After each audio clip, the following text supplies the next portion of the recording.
This is D with Divine Owl and another video. I have a feeling it's going to take possibly 2 or 3 more to get everything out. During the last video, I showed you the photograph of the 2 suns in the sky that they gave me. And I forgot to show you this. That was taken, that photo, on January 19th, 2021. Now, let me explain something to you guys. Pluto is the ruler of the underworld. Okay, this is the planet in mythology. The earlier name for the god was Hades, which became more common as the name of the underworld itself. Pluto represents a more positive concept of the god who presides over the afterlife. He is the Greek god of wealth. Anyway, Hades, by contrast, had few temples and religious practices associated with him, and he is portrayed as a dark and violent abductor of Persephone.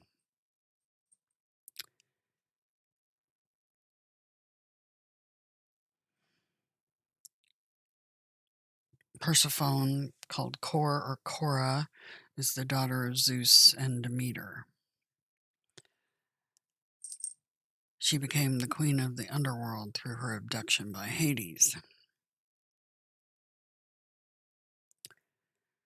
the god of the underworld, with the approval of her father Zeus, aka Gabriel. So there's a lot of very interesting things going on here. Pluto and Hades differ in character, but they are not distinct figures and share 2 dominant myths. The Greek cosmogony, I can't even say that. The god received the rule of the underworld in a 3-way division of sovereignty over the world, with his brother Zeus ruling the sky and his brother Poseidon sovereign over the sea.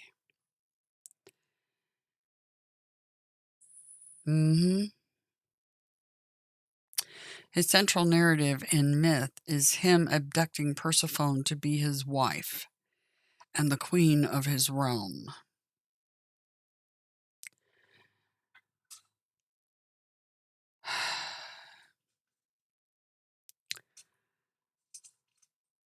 So,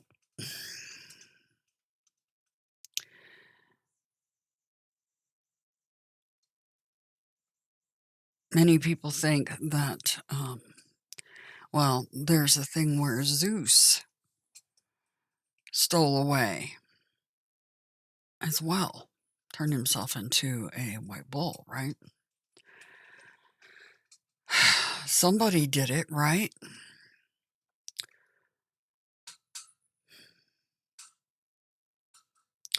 And now I've got Gabriel and Adonai talking to me, trying to help me piece together what's going on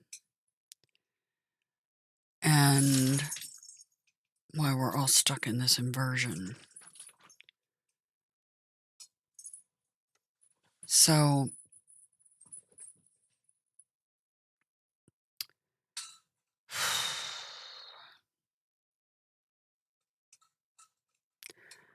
just trying to piece together the puzzle. Pluto's the ruler of the underworld, Hades. I believe that that is Quetzalcoatl, aka Apep, Apophis. Now, something I forgot to show you during that last video was the picture of the 2 suns in the sky that I got. on January 19th. This was the astrology. Remember, as above, so below. Okay? Well, what's interesting is the god of the underworld, Pluto, is sitting in none other than the sign of Capricorn right now, which is the devil card in tarot. What's even more interesting in it is he was right next to the sun, the two suns in the sky. That day they gave me the two suns quite literally in the sky. I'm telling you, you can't make this up. The stuff that happens with me, there's no way. It's all orchestrated, 100%. Before I was born, even. This was all mapped out. 100%. Even what I'm doing right now, talking to you and showing you this.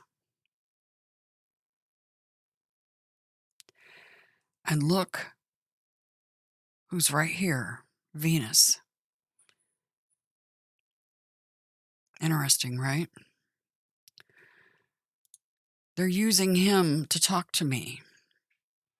They're using wrestling around, a man who's the spitting image of the man who raised me with the same first name that I find 1 year, almost exactly from the time of my father's death. And we have much more in common. He's dealing with a mother with dementia, and she's fading. I'm not sure where he stands in that journey right now, but I have a mother with dementia as well. Look at the title of his video. Warning, Pluto is grumpy and trying to trick Venus again.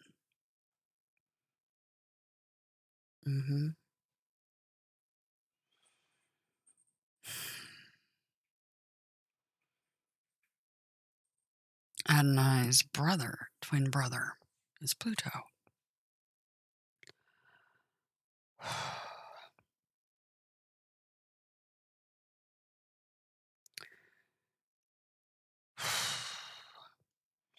I just wanted to show you that. Look at the date, January 26th. I'm not sure, but it may have been this very reading, and a reading that I did that told me I needed to do a ritual. Not to mention that, but I got some telepathy about it. I'm going to show you something.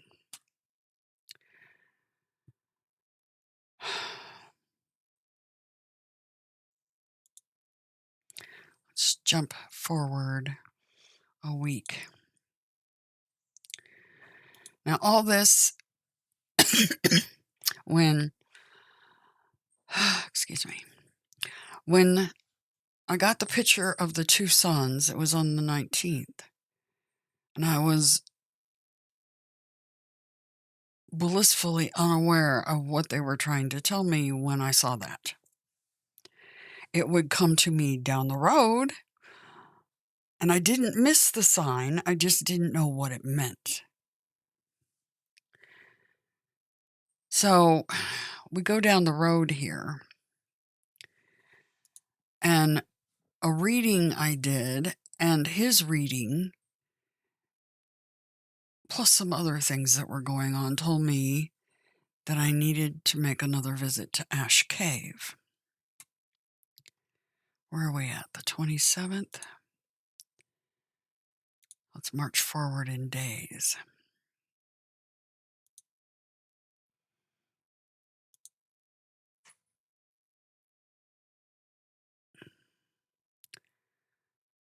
The 28th.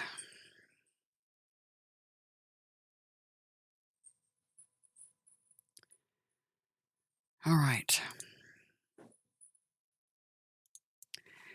I only had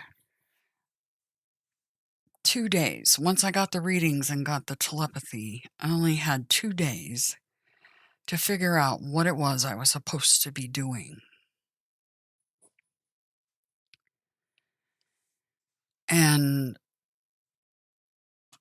remember, I read the thing about Apophis, Apep, and the Egyptian Book of the Dead, and the fact that they did, oh, that's just some gematria I got.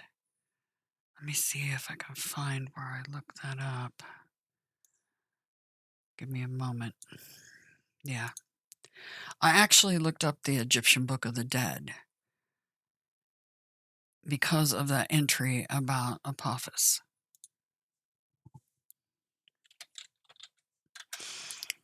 Let's take a look at him again.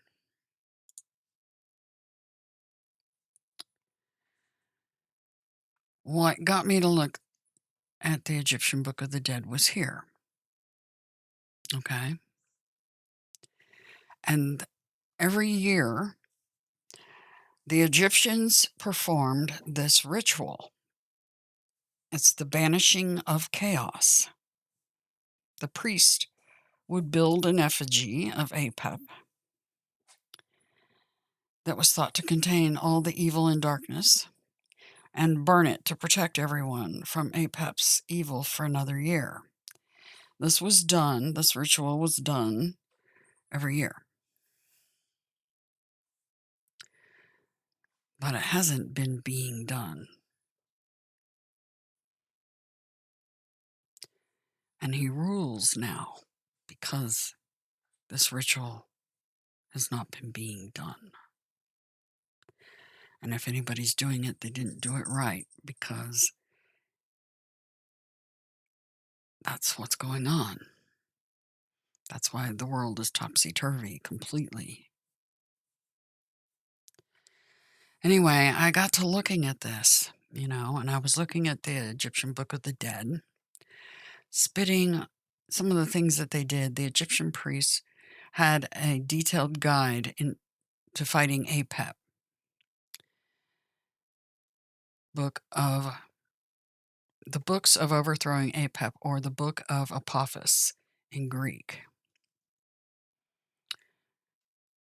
Spitting upon the effigy or likeness, defiling Apep with the left foot, taking a lance to smite Apep, fettering Apep, taking a knife to smite Apep, and putting fire upon Apep. So I was completely stunned. And my husband and I were preparing to do this very ceremony.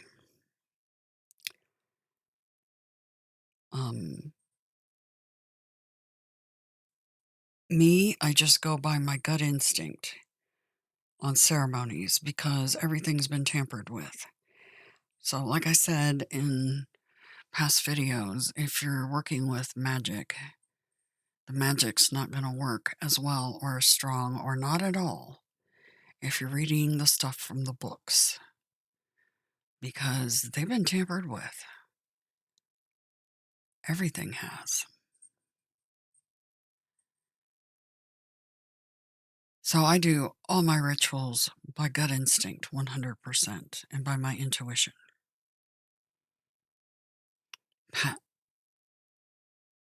I know that a lot of that's stored in my subconscious. So we were preparing to do this to Adonai's brother to stop what's been going on. Everything's crazy, right? And it's interesting because Ra, the sun god, would transform into a great cat. Well, the goddess is a cat being.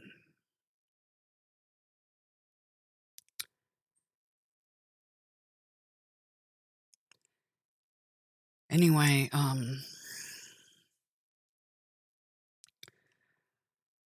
so we were preparing to do this ceremony. And I was like, we have to go back down to Ash Cave.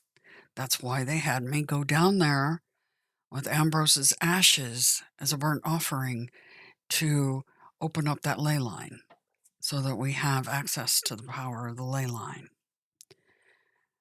Not only that, but the planetary alignments. And what's fascinating is if you look at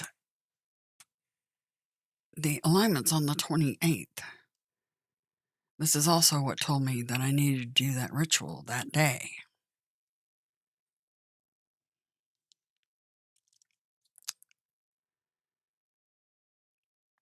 Now, the time, I've adjusted it for another purpose, but at the time, there was an alignment when we did this ritual. There was an alignment of Jupiter and the Sun, an alignment of Pluto and Venus, which Pluto's the ruler of the underworld. And there was an alignment of Black Moon, Lilith, and Mars, I believe, that day. If I adjust the time, it would show you that, but in the interest of saving some time, just so you know what was going on that day. Venus was still in Capricorn, still in the underworld with Pluto alone.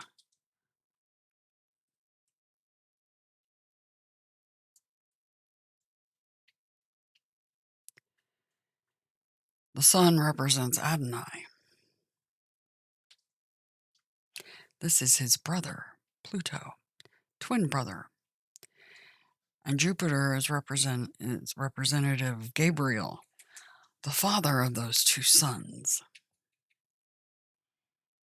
Was in alignment with one of the sons, and Venus was in alignment with the other sun. Can't make that crap up. And the god of war, Mars, aligned with Black Moon Lilith.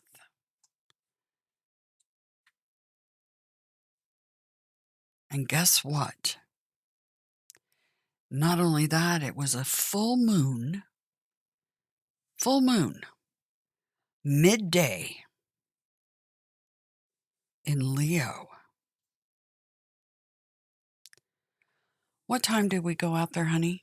That ritual had to be performed exactly and had to be happening during that time. 1 o'clock, it had to be happening.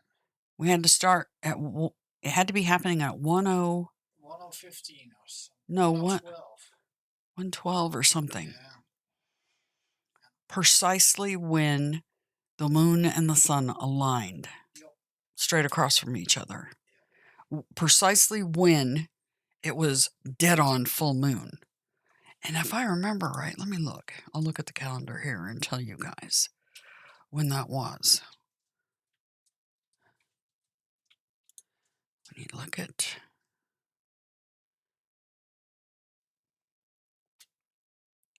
1:16 p.m. is when that ceremony had to be happening. 1:16. Yeah. So, we're preparing to do this ritual. And then I get some very interesting readings that told me what I should actually do that day. Remember, the key to everything is love, right? The key to everything is love.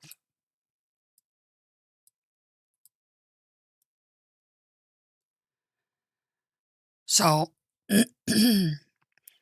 after having that reading plus wrestling around his reading was coinciding with my own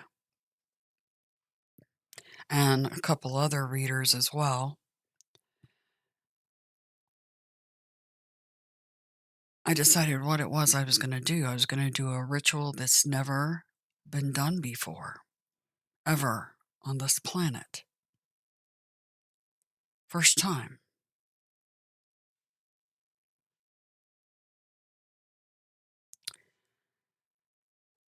Let me see if I can pull up the reading. Here you go. This is the reading that I did that day that told me what I needed to do.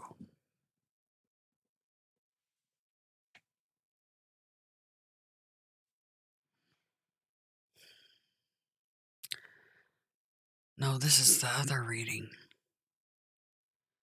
That reading right there, Divine Trial of the Mother uncovers great mysteries for the seers.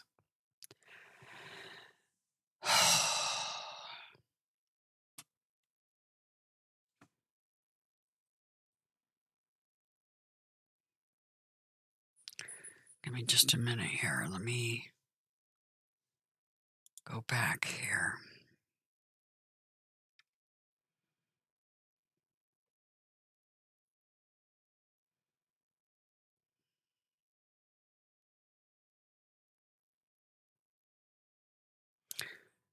Was it this one?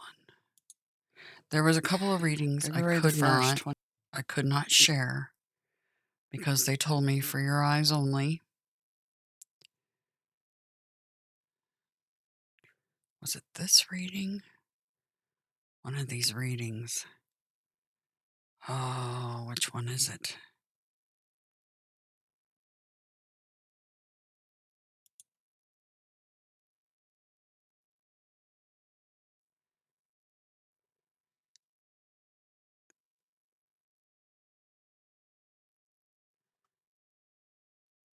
Grand New Beginnings for All. I think this is it. Grand New Beginnings for All.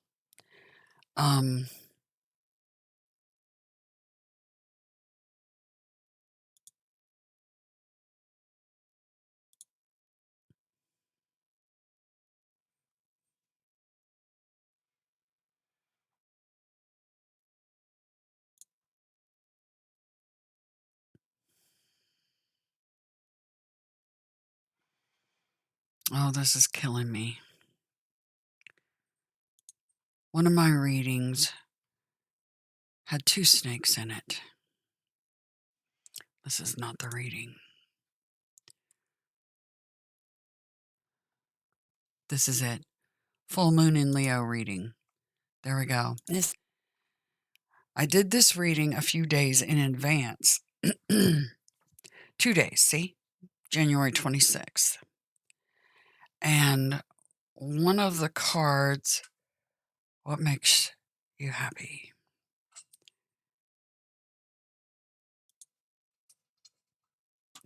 Was the politics card.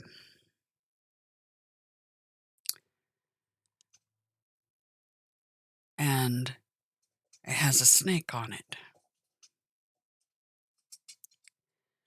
Then we get to the reading itself. Let me back it up. The reading itself. The seeker, the rose, is the goddess. This is the overall energy of the day. It's a Fool card. It's going out on new adventures. Artemis. The 8 of Scepters in this deck is Artemis. Fast incoming messages. This is the messages they were telling me. There was a bunch of messages coming in. I was getting telepathy and all kinds of stuff. The highest priority was the second Fool card of that deck, which was, guess what? The snake again. I showed you I Pet Goat. Or did I show you that? I need to show you that again. All right. So we have a snake featured twice. 2 times.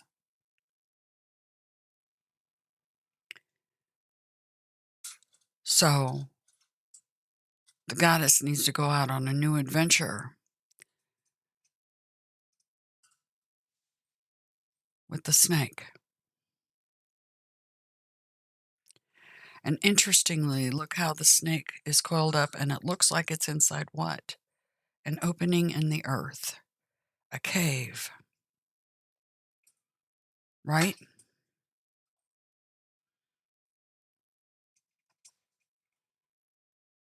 They're telling me precisely that I need to go to the cave, back to the cave.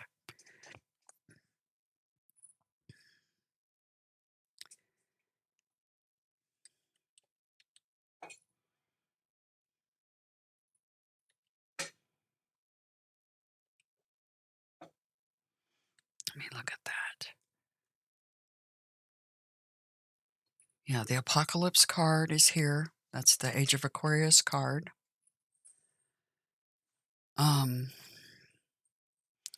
And single, individual, independent, but working together.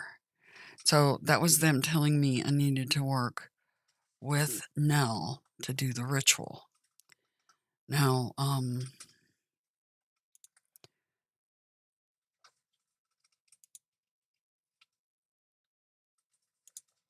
me get these cards back. Okay. Now, it was weird because the way the cards landed, and if you can go back and watch this reading, the Rogue card and the Joyous one landed as a sideways kind of second message over this Four of Swords. And this is resting after a battle. Okay, this card. This is an Aquarius card. This is about Sif's golden locks being cut. And they're telling me to be clever. The Seven of Swords can denote being clever and using your ingenuity and your acumen, your skill, right? And Ten of Cups. That's the Hagia Sophia, that big cup featured in the middle. They wanted me to do a baptism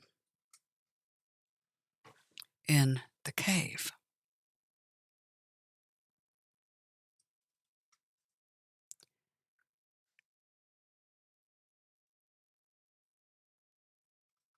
There's a rainbow featured here in the back, going above the kingdom, because she is the Rainbow Bridge. She is the bridge for ascension. Anyway, so this is them telling me to deal with Apophis.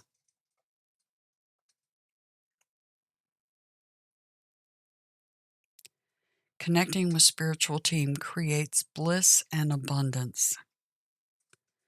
Full moon in Leo. And I did this reading 2 days before the ritual. So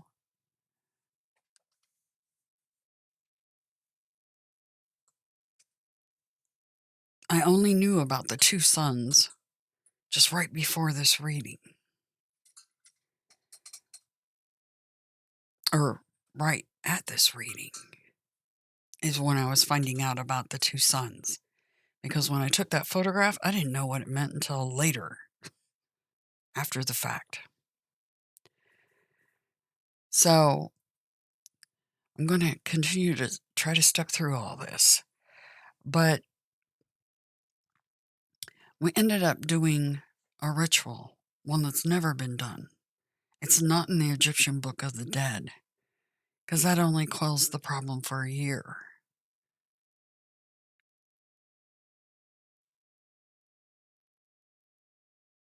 What I was going to do was going to quell it permanently. And finally bring everybody peace. Remember, I had a vision a long time ago about a being making an offer to me and a bunch of angels in cages. And he told me, he said, if you step into one of the cages and let me have you, then I'll set the others free. And the other angels were crying, but they couldn't speak to me. He had magically blocked their telepathy and their ability to tell me how they got stuck in those cages. And I started thinking to myself, I wonder if he made the same deal with them. But here's the catch, the hook. He didn't say when he would release the others. So when they stepped into the cage, he had all of them plus the new one added to the cages, because there was no agreement as to when the release would happen. And so I told him, I turned and said, I don't make deals with your kind. Because I don't. I don't make deals. The Creator does not make deals.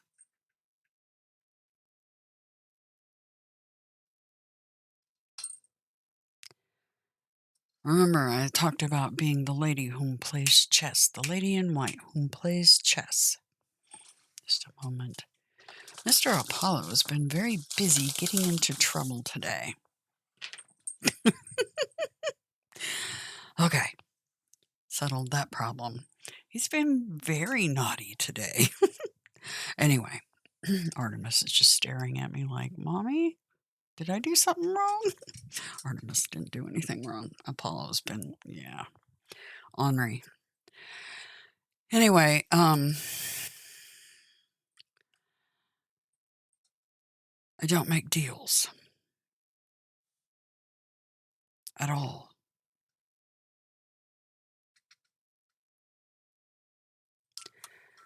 So I'm going to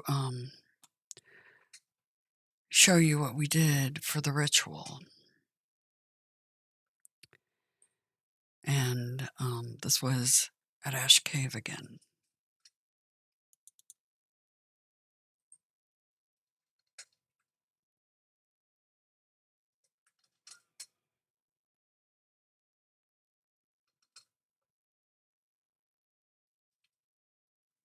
It's going to take a second because the hard drive that it's sitting on needs to activate. There we go. We're here, Ash Cave. Nell and I have come to do the most important ritual that's never been done on this planet. This is the cave with 2 openings. They gave me a vision prior to us going. Like I said, I get telepathy, visions, all kinds of stuff. And they showed me what looked like rain coming down. And Nell and I sitting together in the cave in a blue fire that doesn't burn. Remember, I've talked about the blue fire that doesn't burn. It's generated with love. It blasts open a portal, basically. Anyway, in the codes a long, long time ago, they told me something about a Moldavite portal.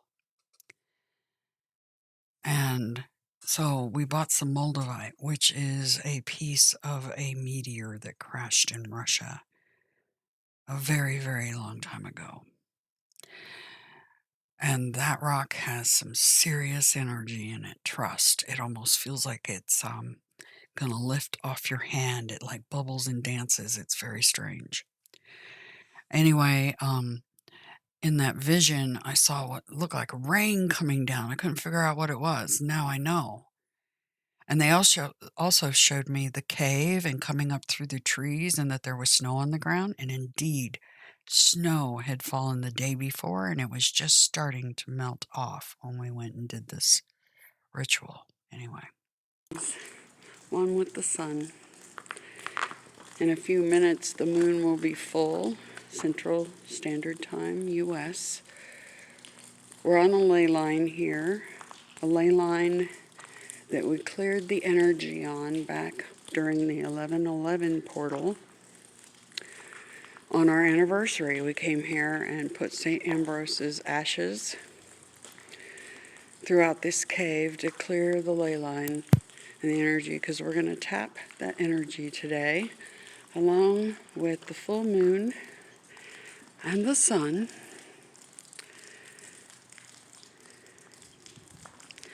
Also, the ceremony is to set everybody free in the age of Aquarius.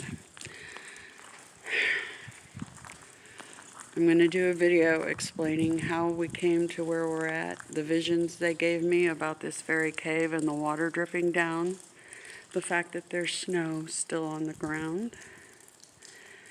And yeah, we're supposed to be here right now.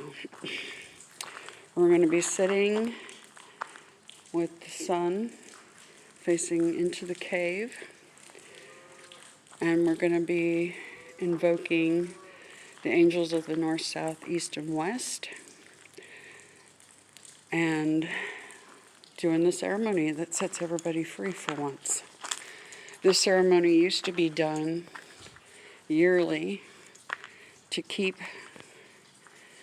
Quetzalcoatl, Apep, Apophis at bay.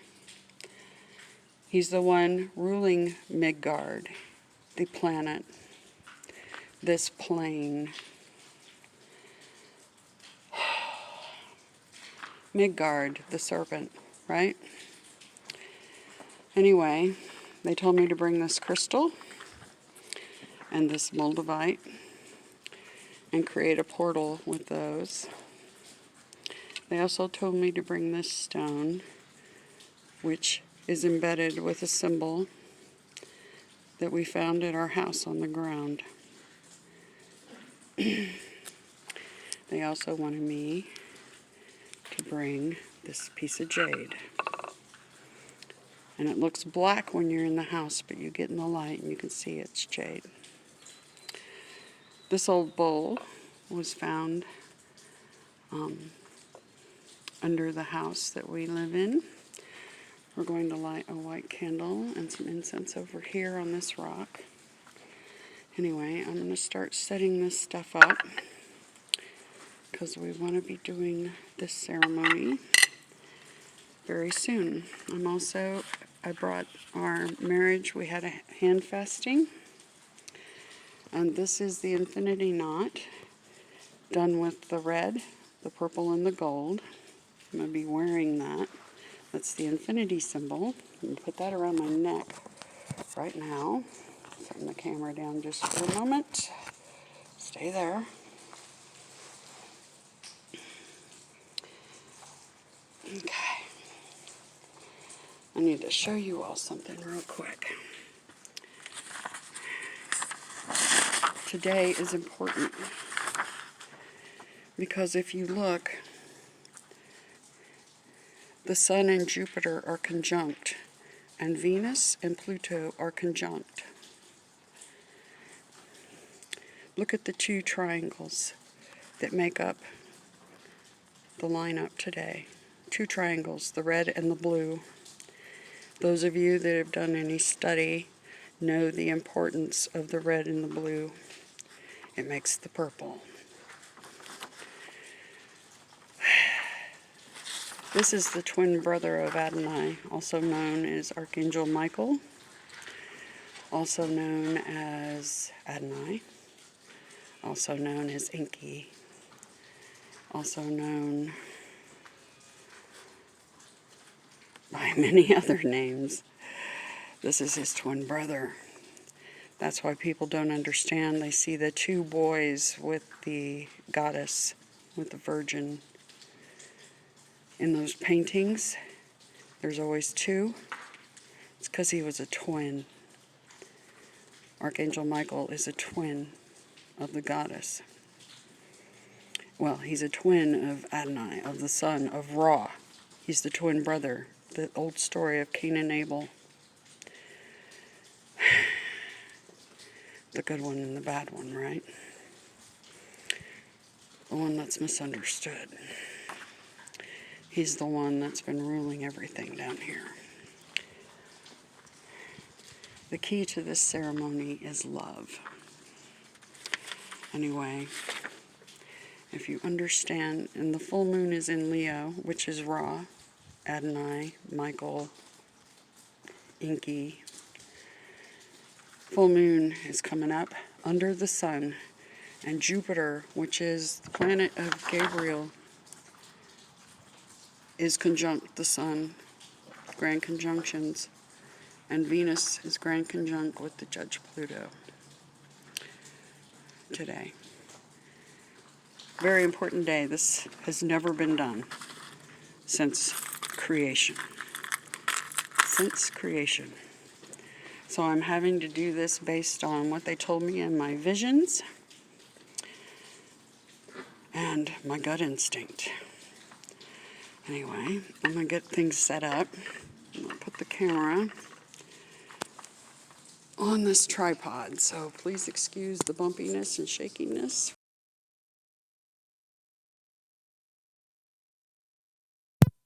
Okay, so that's the first video, because I accidentally cut off the camera when I was trying to set up there, but there's a continuation. I need to pause the video temporarily because I am trying. The reason there's some lag in this video that you saw that kind of jumping is because it's trying to read and write. They just told me, they gave me a heads up. What's causing the technical issue is reading and writing. This video is already at 42 minutes. So I'm going to stop this video actually and continue it in a part 2. So stick with me and you'll see how everything has unfolded.